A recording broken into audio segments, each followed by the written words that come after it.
Yo, what the fuck is up? Welcome back. I am bald. I took a razor to my head last night because the subderm was hurting so bad because you got the mixture of the telogen effluvium, whatever it is, mixed with the subderm, and now I'm bald. And I actually kind of like like it. Um anyway, so welcome. Yeah, you're getting to know me. This is my second episode. I kind of just want to share love and life and the things that I've seen and experienced. I want to tell you about, but in a way, like, I also want you to be able to immerse yourself in my experience and to be able to learn from it because I have made a lot of damn mistakes. And had someone been able to, preach to me the things that would have, just resonated with me, if I would have been able to be exposed to that a little bit sooner, I think my life would have turned out a lot differently. But here I am, bald with a just recovering, hopeful recovery, nervous system.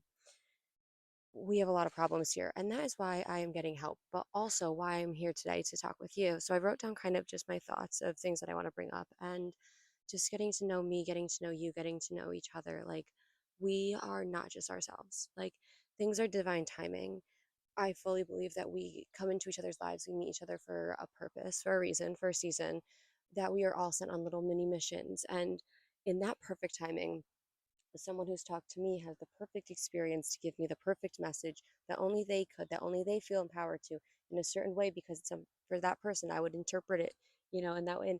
And everything is just perfectly laid out. And we really just have to be and just live and just, I don't want to say free flow, but truly just free flow and live in divine timing. Like, there is absolutely no such thing as a coincidence, in my opinion. Um, we're all interconnected. We're plugged into a perfect puzzle. Like, this is the beauty of the journey that we're on. You say you have no purpose. I say you have a million. Every single day, you have a new purpose. You're right. You don't have a purpose. You have a million purposes. So, how do we know ourselves in a world full of distractions? How do we know our purpose? Like on Instagram, no one likes, no one comments, no one, I don't reach anyone, blah, blah, blah, blah, blah. I go out in the real world and it's stressful and I am scared to talk to people. Whatever scenario, you fall into or that you would consider for yourself, how, how do you know yourself in a world of distraction, right? I've fought with this a lot. I've really given it a lot of thought. I come up with, imagine there was no time. There's no need to perform. There's no set, like, you have 2 weeks to relax. It's more so like you have nothing really to do other than to just live and flow, kind of like how God expected us to, if I do say so myself. Um, but nothing's expected of you. Nothing is expected of you by a certain time or in a certain way. Think about that, right? Just that scenario. Now, would you seek? Would you heal? Would you learn? Would you teach? Would you build? What if it was just you in your perfect little world, whatever that, has come to mind as? My question here is, what does that look like? What would it look like for you to not be living based on a checklist, a to do list, living for others' expectations, qualifications, a life path that you've created for yourself, but that has changed a million different ways? Another question. What kinds of things make your heart stop, makes you hold your breath, to kind of like freeze, to be in awe, or kind of like a fear, like a shock, not scary like a jump scare, but like,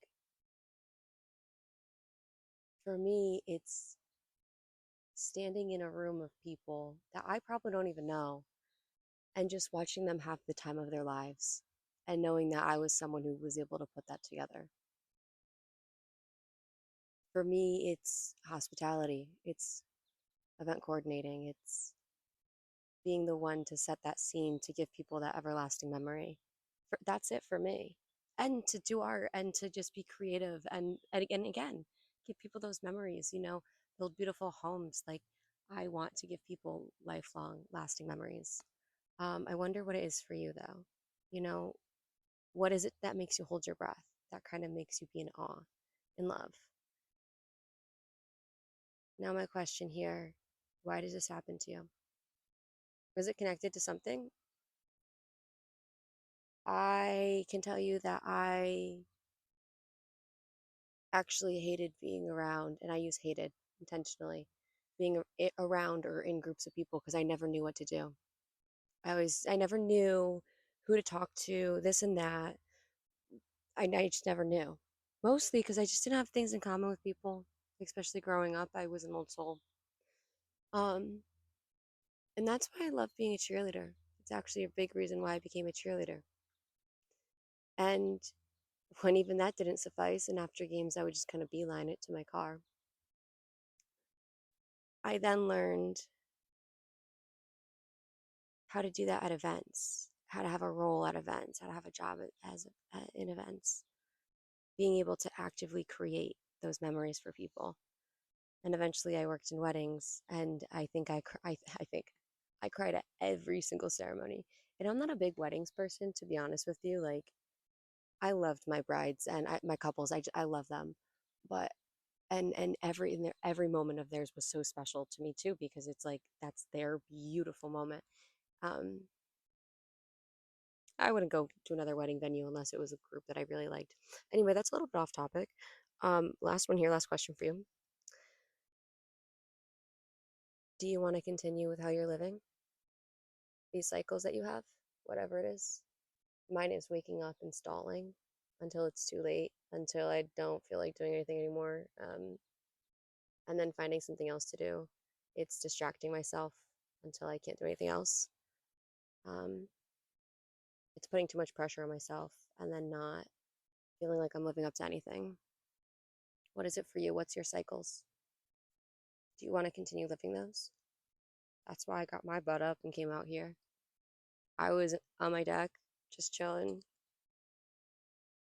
I did not have to be out here today thinking about it. I did not have to be out here today walking around, finding a location, writing down all my thoughts, putting human clothes on.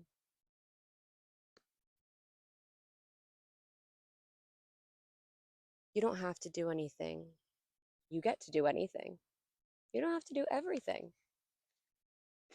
but you can do whatever you want. You have free will. So, what do you want to do with your time? If you could change one thing about what it is that you're doing in your time, what it is that you're investing into your life, what would you change? Would you change where you're investing it, how you're investing it? For me, I need to start investing it. I withhold too much until it's like kind of tugged a little bit out, but not ready. So it's just not like, didn't marinate long enough. Anyway,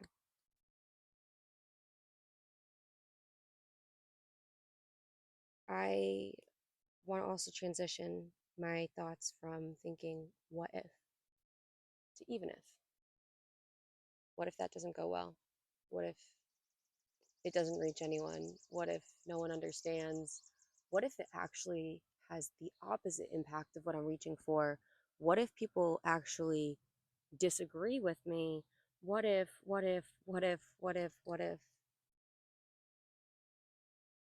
Even if people don't see my perspective, we had a critical thought. We analyzed the situation. We came up with other ideas. We brainstormed. We created new thoughts. We challenged ourselves so much better than being on social media, having this brain rot going through our heads. Good. I hope I say something that disturbs people, that makes people get up and think.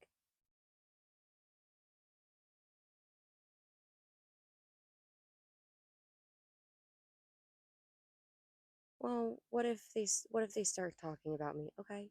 Even if they start talking about me, that's free marketing. So thank you all. Actually, people are really nice, and I want to thank you all because I have been very transparent and open. through this journey and to be able to feel comfortable coming on any type of platform, bold, talking truly about going up and to the seventh floor, taking care of my mental health in a psych ward, talking about, yeah, there's always a spirit with me, talking about my spiritual life, the fact that my life hasn't been so normal, that I've seen a lot of things that you don't believe until it starts to happen to you. And I had to make all these choices on my own. I remember being I think 7 or 8 years old, and first feeling that feeling, and I'm saved, that feeling of kind of like sin or wanting to push back on just the moral things that I had started to be ingrained in me. And I wanted to push back by things like swearing, by things like bullying, by things like idolization, by things of like just big self ego. I pushed limits when I was younger as to how far I can get with those things and how they made me feel because I noticed the more that I entertained those things or engaged in them, the worse I felt, the more anxious I felt, and the less connected to myself I felt.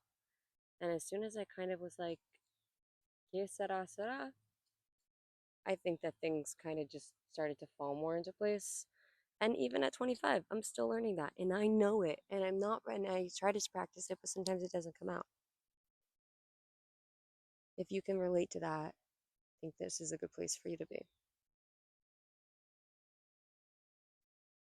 Life isn't a checklist, it's a journey worth exploring. We're not here to get things done, we're not here to work into be someone else's ideation, living these made up jobs, these made up worlds, these made up degrees, these made up concepts, these made up rules. And what is algebra? That shit is made up. Like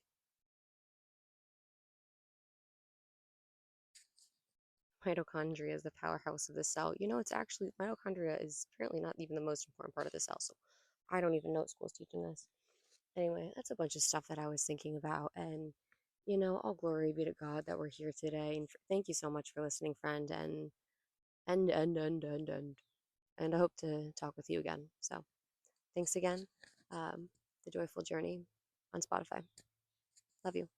Oh, check out my just everything, www.courtneyandrews.com. If you have any questions, you want to reach out, you want to connect, it's COURTNEYANGERS @gmail.com.